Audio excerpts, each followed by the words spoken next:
नमस्कार, जय हिंद। मेरा नाम है कृष्ण हुसैन और आप जो देख रहे हैं अभी वो है इंटेलिजेंस ब्यूरो डिपार्टमेंट में security assistant motor transport and MTS यानी मल्टीटास्किंग स्टाफ के लिए। ये जो एग्ज़ाम है ये आपका 2023 वाला है, ठीक है, 2023 वाला है, जिसमें आईबी के अंदर आप दो पोस्ट है, एक है सिक्योरिटी असिस्टेंट और एक है आपका एमटीएस, ठीक है।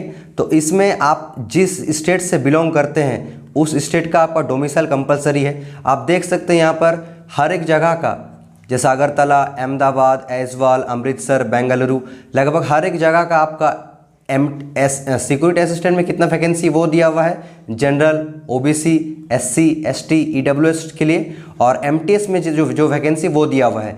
तो अगर आप सोचिए, मान लीजिए आप बेंगलोर से हैं और आप एमटीएस में भरना चाहते हैं, तो देख लिए आप अगर जनरल हैं तो आपके लिए 6 वैकेंसी। लेकिन अगर आप अगरतला से हैं और आप ओबीसी कैटेगरी से बिलोंग करते हैं तो आपके लिए कोई भी वैकेंसी नहीं है, ना ही सिक्योरिटी असिस्टेंट के लिए ना ही एमटीएस के लिए। तो इसलिए जब भी आप फॉर्म भरेंगे तो आपको ये ध्यान देना पड़ेगा कि आप जिस रीजन से बिलोंग करते हैं उस रीजन से आपके कैटेगरी के लिए कोई भी वैकेंसी है या नहीं, तभी ध्यान दीजिएगा।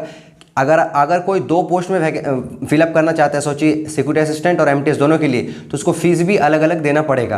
प्रेफरेंस में आपको सबसे पहले जो सिक्योरिटी असिस्टेंट है यही रखना पड़ेगा, ठीक है। नेक्स्ट आप ये जो लिंक है इसमें आप देख सकते हैं, मैं इसे टेलीग्राम में भी डलवा दूंगा, आप उससे इससे देख पाएंगे। नेक्स्ट अगर मैं बात करूँ इसके बाद, तो ये है आप जो डिस्क्रिप्शन ऑफ द पोस्ट। अगर मैं पे स्केल की बात करूँ यानी सैलरी स्ट्रक्चर, तो जो सिक्योरिटी असिस्टेंट है उसके लिए आपका लेवल 3 की जॉब है और एमटीएस के लिए लेवल 1 की जॉब है। किसी भी सेंट्रल एग्जाम में सबसे लो लेवल की जो नौकरी होती है यानी सबसे कम सैलरी वाली जो नौकरी होती है वो है लेवल 1।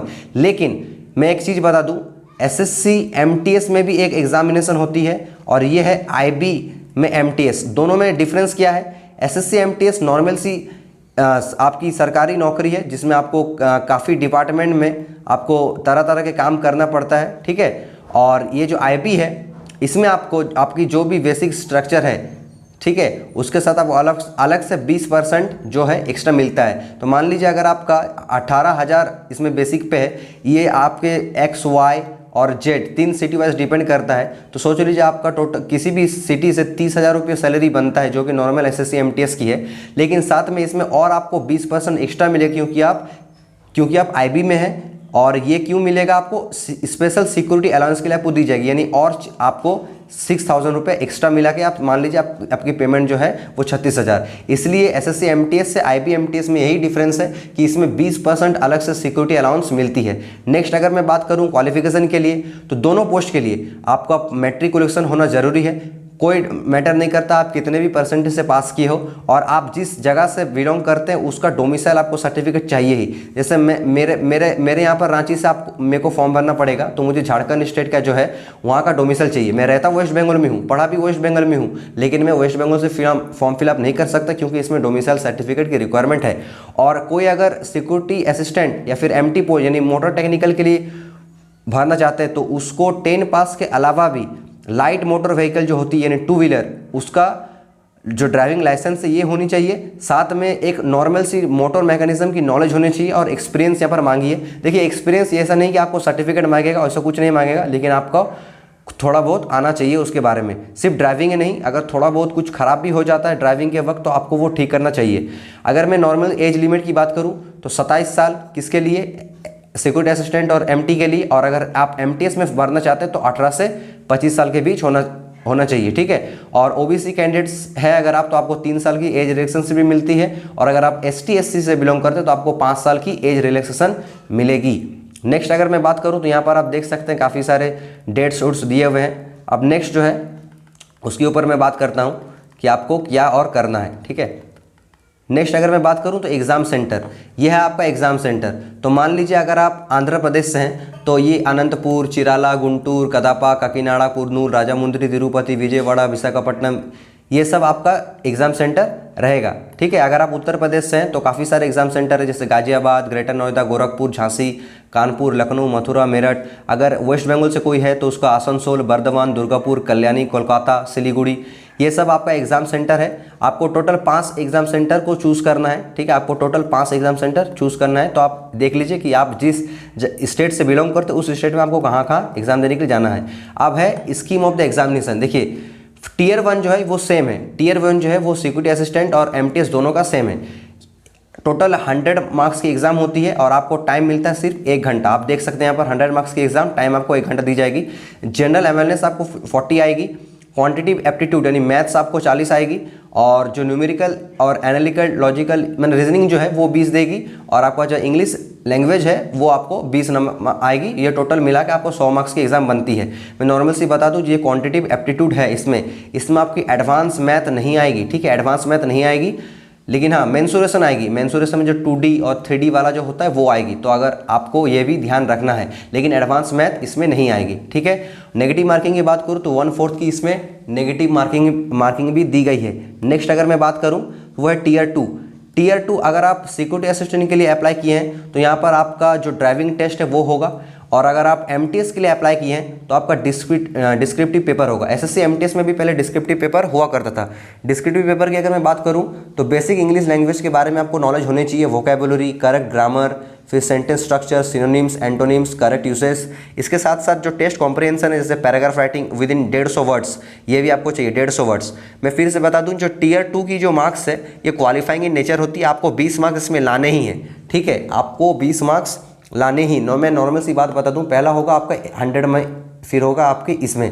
सोच लीजिए आपको वहाँ पर 95 भी है, ठीक है, लेकिन यहाँ पर आपका सिर्फ अगर 15 है, तो यहाँ पर अगर आप क्वालिफाई नहीं किए तो आपका जो लिस्ट में नाम नहीं आएगा। और मैं फिर से बता दूं, इस एग्ज़ाम का कट ऑफ नहीं दिखता है, सिर्फ लिस्ट निकलता है। जैसे आप अगर जब टीयर 2 टीयर 1 देंगे तो उसका भी सिर्फ एक लिस्ट निकलेगा, आपको कट ऑफ नहीं पता चलेगा कि इतना कट ऑफ दिया गया। Minimum qualifying marks for UR category 35 दिया हुआ है, लेकिन आप सभी को पता 35 में तो कोई पास करेगा नहीं। ठीक है, सीधी सी बात है।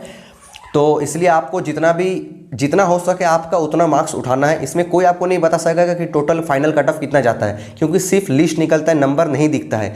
ये आईबी का है, फिर से मैं कह रहा हूँ ये आईबी डिपार्टमेंट में है, तो आईबी में काफ़ी सारे जो रेस्ट्रिक्शन होती है। ठीक है, जितने टोटल जो वैकेंसी उसका 10 गुना को पास कराया जाएगा। मान लीजिए मैं भरूंगा रांची से, रांची में एमटीएस के लिए मैं अप्लाई करूँगा तो वहाँ पर 5 सीट है, तो वहाँ से टोटल 50 रन को पास कराया जाएगा रांची एसआईबी से।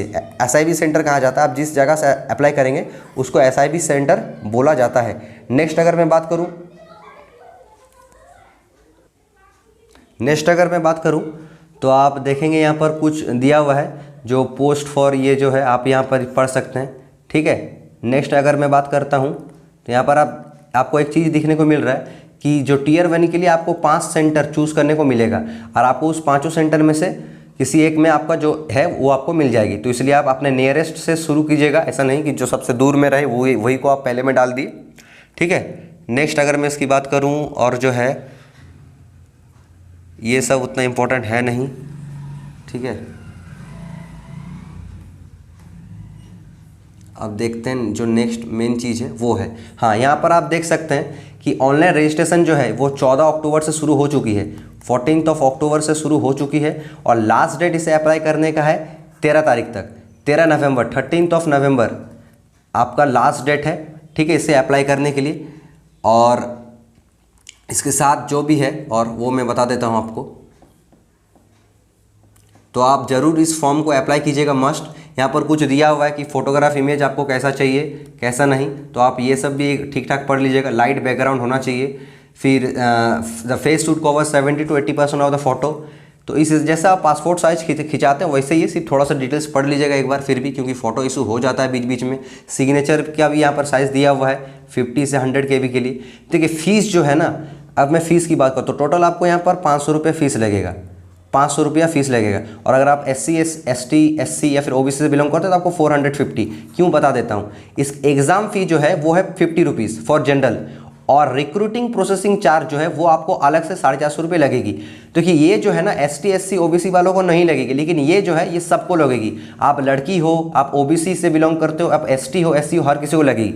यानी अगर आप जनरल से हो तो आपको टोटल 500 रुपया देना है, अगर आप ST SC हो तो आपको 450 रुपया आपको देना है। ठीक है, ये हो गई इसकी स्ट्रक्चर की बात कि आपको क्या जो वो क्या क्या लगेगी। यहाँ पर फिर से यहाँ पर दिया हुआ है कि एग्ज़ाम फीस जो है वो 2 कंपोनेंट्स में डिवाइड है, 50 रुपीज़ और रिक्रूटिंग प्रोसेसिंग चार्ज 450 रुपीज़। ठीक है, ऑल कैंडिडेट्स को रिक्रूटिंग प्रोसेसिंग चार्ज देना ही, यानी 450 रुपये तो हर किसी को लगेगा। और जो जनरल है, OBC कैटेगरी है और EWS मेल, फीमेल नहीं मेल जो है उनको 450 रुपये सिर्फ लगेगा। ठीक है, नेक्स्ट अगर मैं बात करता हूँ तो क्लोजिंग डेट यहाँ पर मैं फिर से बता चुका हूँ तो कि 13 तारीख को है इसका क्लोजिंग डेट, और यहाँ पर उतना कुछ है नहीं